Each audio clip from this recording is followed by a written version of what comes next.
Hello student, I'm R K. Jha. आज हम आपके लिए इलेक्ट्रिसिटी पार्ट 2 क्लास 10 के बच्चों के लिए फिजिक्स का वीडियो लेके आए हैं।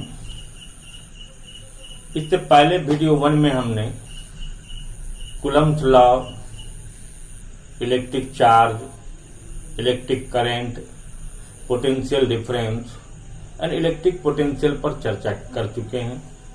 अब इसके बाद आगे बढ़ते हैं तो उसके बाद आता है इलेक्ट्रिक सर्किट एंड एक डायग्राम। फिर हम चर्चा करेंगे ओम्स लॉ पर।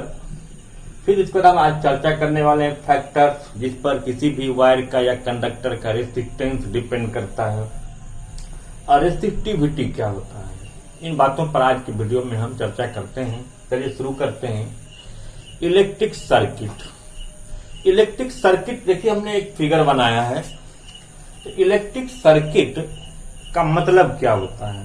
A closed and continuous path through which electric current moves is called electric circuit. Close का मतलब बंद होता है, बट यहाँ क्लोज का मतलब आप ऑन और ऑफ तो जानते हो ना स्विच का, तो क्लोज का मतलब ऑन होना चाहिए कि सारे डिवाइस एक दूसरे से प्रॉपर मैनर से कनेक्टेड होना चाहिए, तब ये उस सर्किट में करंट फ्लो करेगा। अगर कहीं भी अगर कोई एक दूसरे से कनेक्ट नहीं होगा, कोई डिवाइस अगर डैमेज होगा तो हम उसको क्लोज नहीं कहेंगे, तब आपका सर्किट ओपन हो जाएगा, मतलब बंद होगा, उसमें करंट फ्लो नहीं कर सकता। कंटिन्यूअस का मतलब होता है कि एक दूसरे से प्रॉपर कनेक्ट होना चाहिए। तो चलते हैं कि हम इलेक्ट्रिक सर्किट को हम कैसे डिफाइन करेंगे। तो electric circuit is defined as the closed and continuous path through which electric current moves is called electric circuit.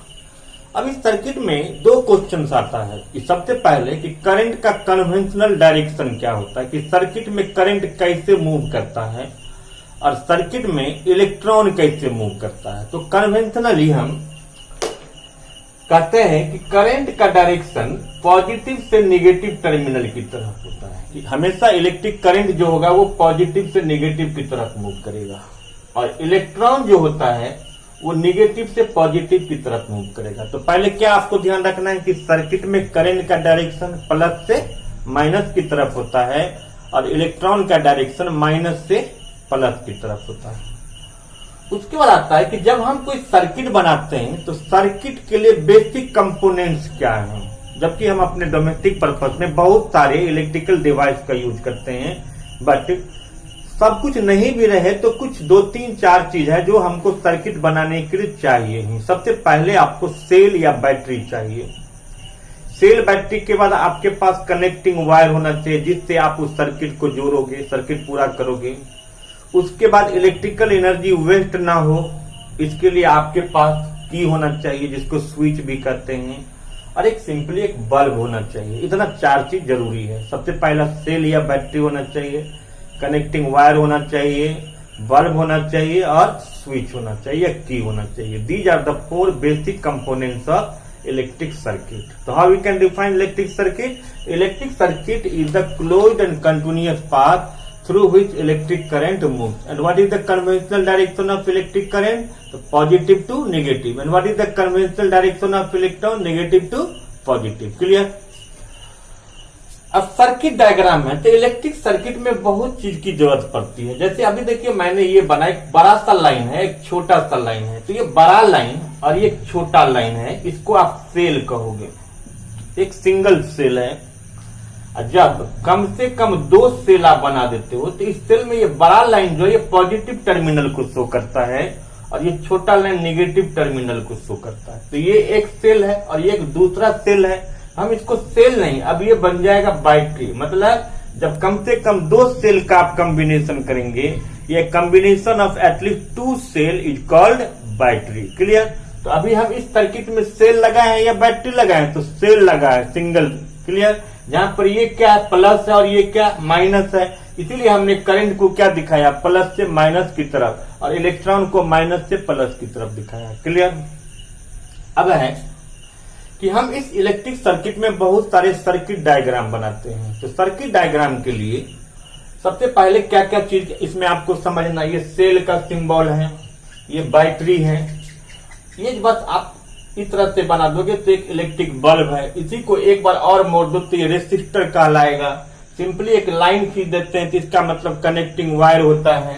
जब दो इंटरसेक्टिंग लाइंस बनेगा, जब उसमें पॉइंट ऑफ इंटरसेक्शन नहीं दिखाओगे, इसका मतलब दो वायर क्रॉस कर रहा है लेकिन बीच में ज्वाइंट नहीं है। जब हम पॉइंट ऑफ इंटरसेक्शन भी दिखा देंगे तो इसका मतलब दो वायर क्रॉस है और एक दूसरे से ज्वाइंट भी है। इसका मतलब क्या हो गया कि स्विच या की जिसको कहोगे जो कि क्लोज है, अगर बीच में डॉट डाल देते हैं, बीच में ब्लैंक रहेगा तो इसका मतलब ये की या स्विच ओपन है। ओपन का मतलब ऑफ होता है। ये ए फॉर एमीटर हो गया जो इलेक्ट्रिक करंट को मीजर करता है। भी फॉर वोल्ट मीटर हुआ जो पोटेंशियल डिफरेंस को मीजर करता है। जी फॉर गैल्वेनोमीटर जो मैग्नीट्यूड और डायरेक्शन ऑफ करंट को भी बताता है। और जब ये रेसिस्टर बना के इसको जब हम एरो से काट देते हैं तो इसको हम वेरिएबल रेसिस्टेंस करते हैं। तो इतने कंपोनेंट्स को आपको इलेक्ट्रिक सर्किट और सर्किट डायग्राम में समझना पड़ेगा। ठीक है, अब चलते हैं ओम्स लॉ। तो ओम्स लॉ क्या करता है? तो सबसे पहले ओम्स लॉ का स्टेटमेंट है कि at constant temperature potential difference is directly proportional to the electric current. मतलब अगर टेम्परेचर कांस्टेंट है तो पोटेंशियल डिफरेंस और इलेक्ट्रिक करंट डायरेक्टली प्रोपोर्शनल होता है। क्या statement? At according to Ohm's law at constant temperature potential difference is directly proportional to the electric current. So V alpha I. अब जब V का मतलब पोटेंशियल डिफरेंस, I का मतलब इलेक्ट्रिक करंट, इसीलिए जब इस प्रोपोर्शनली को हम इज इक्वल टू में चेंज करेंगे तो कोई ना कोई कांस्टेंट टर्म लेना पड़ेगा। तो यहां पर हम कांस्टेंट टर्म R लेते हैं, जहां R एक कांस्टेंट टर्म है और इस R का मतलब रेसिस्टेंस है। ठीक है, तो V is equal to I R. Ohm's law के फॉर्मूला से हमको एक न्यूमेरिकल एक्सप्रेशन मिला जहां V का मतलब पोटेंशियल डिफरेंस, I का मतलब इलेक्ट्रिक करंट, R का मतलब रेसिस्टेंस। और ओम्स लॉ में V और I के बीच क्या रिलेशन है? तो V और I एक दूसरे का डायरेक्टली प्रोपोर्शनल होता है। जहां जब प्रोपोर्शनली को हम इज इक्वल टू में चेंज करते हैं तो कांस्टेंट टर्म क्या आया? R आया। क्लियर? अब ये R जिसको रेसिस्टेंस कहा गया, तो रेसिस्टेंस क्या होता है? रेसिस्टेंस किसी भी चीज का एक पिकुलियर प्रॉपर्टी होता है जो उसके काम को वो अवस्टक करता है, रेसिस्ट करता है, अपोज करता है। एक्चुअली क्या होता है कि अभी जब हम सर्किट कोई बनाते हैं तो सर्किट में जो है ना ये करंट मूव करेगा, लेकिन बहुत सारे आपको पता है कि अगर एक कूलम्ब ऑफ चार्ज होता है कहीं भी तो 1 कूलम्ब ऑफ चार्ज में 6.25 इंटू 10 के पावर 18 इलेक्ट्रॉन होते हैं। अब बताइए उतने ट्रिलियन की संख्या में एक कूलम्ब ऑफ चार्ज में सिर्फ उतने इलेक्ट्रॉन होते हैं।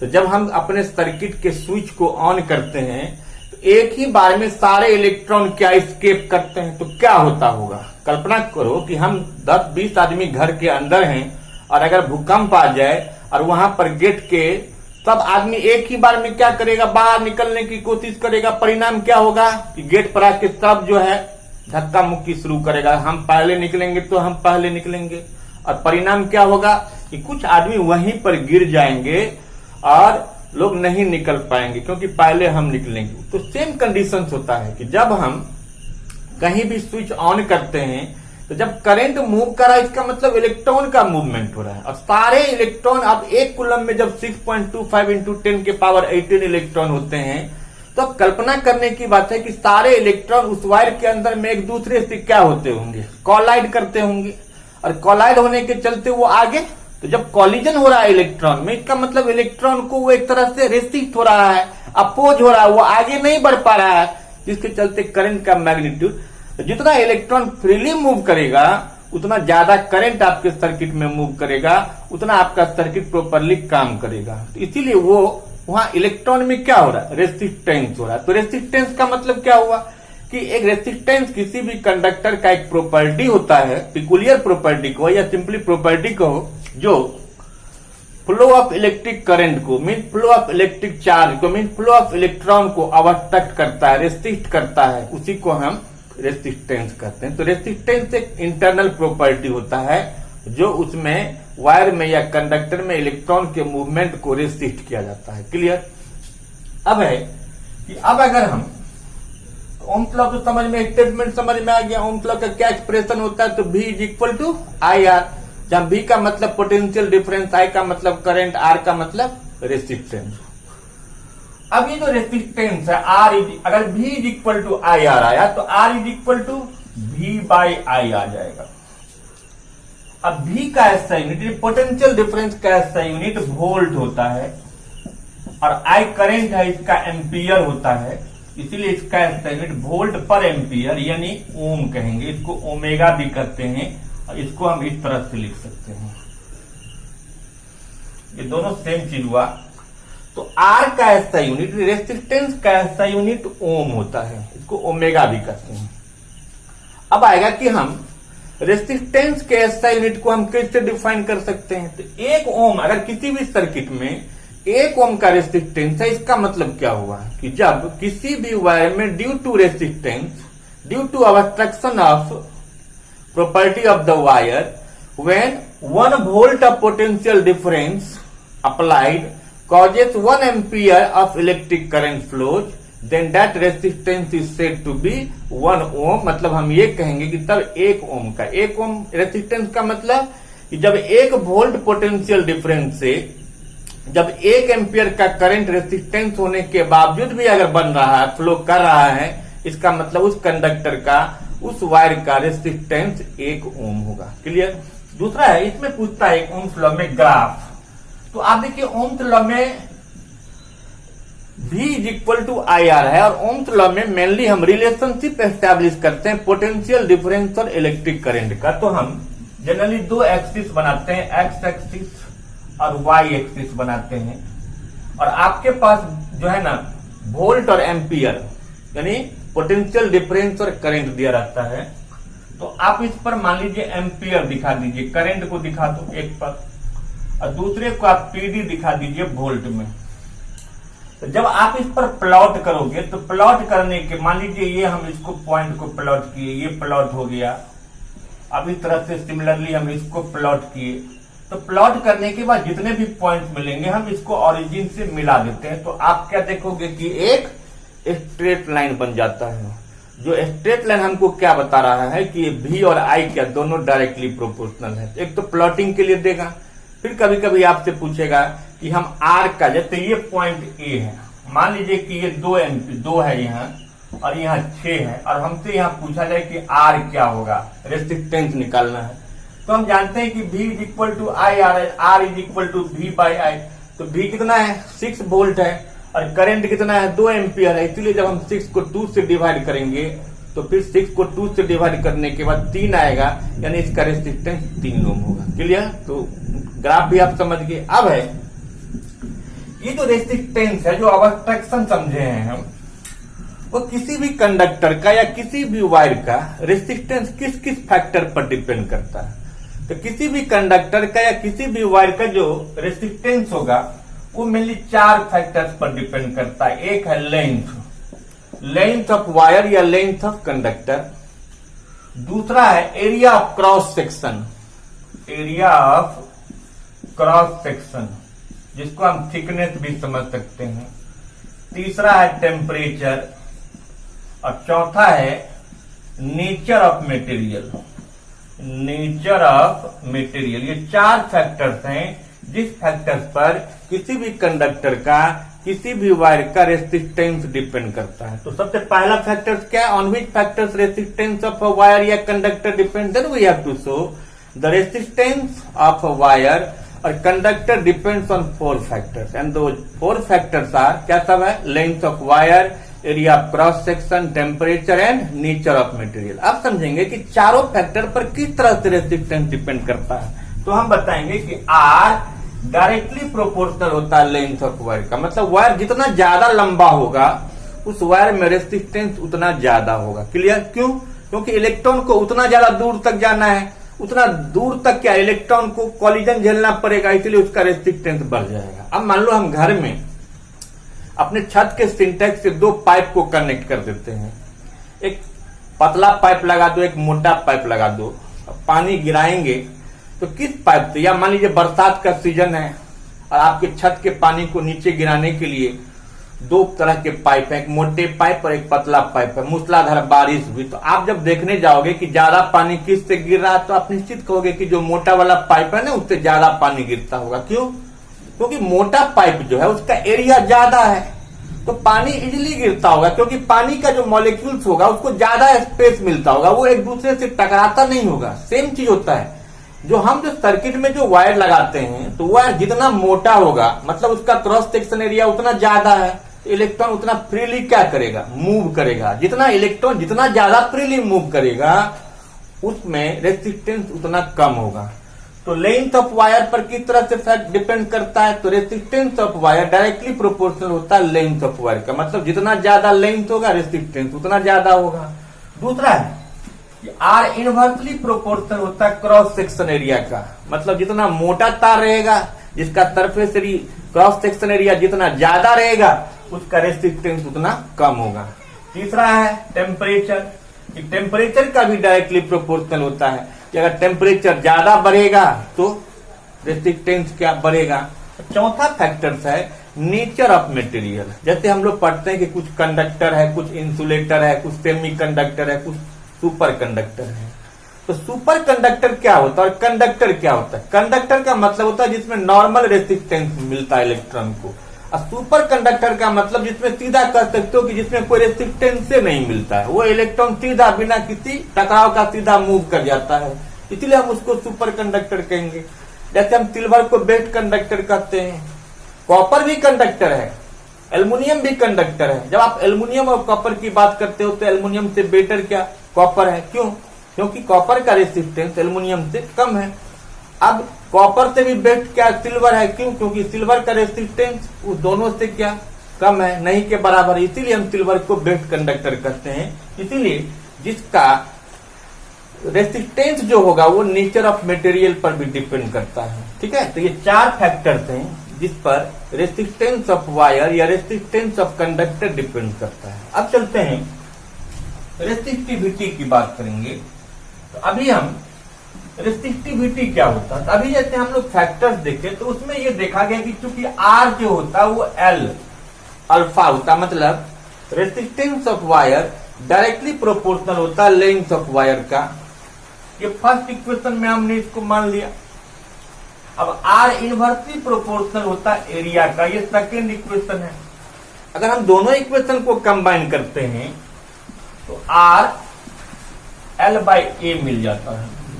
अब इस प्रोपोर्शनली को अगर हम इक्वल टू में चेंज करेंगे तो कोई ना कोई कांस्टेंट टर्म तो लेना पड़ेगा, तो हम कांस्टेंट टर्म रो लेते हैं, इसको रो बोलते हैं।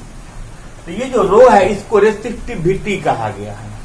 ठीक है, तो R is equal to rho L by A, जहां आर का मतलब रेसिस्टेंस, एल का मतलब लेंथ ऑफ वायर, ए का मतलब क्रॉस सेक्शन एरिया। और जब इससे हम कोई न्यूमेरिकल बनाते हैं तो जनरली उस वायर का डायमीटर दे देता है। तो अब फर्दर ही आप इसको ऐसे भी लिख सकते हो rho L by pi R square, क्योंकि वायर जो होता है वो सिलेंडर होता है, सिलेंडर का बेस सर्कुलर होता है और सर्कल का एरिया क्या पाई आर स्क्वायर होता है, इसलिए ए के जगह पर पाई आर स्क्वायर लिख देंगे। तो जब इससे रिलेटेड क्वेश्चन होगा तो अगर आपके प्रॉब्लम में डायमीटर है तो उसको हाफ कर लो, मीटर में लेना है लेकिन, तो आर मिल जाएगा।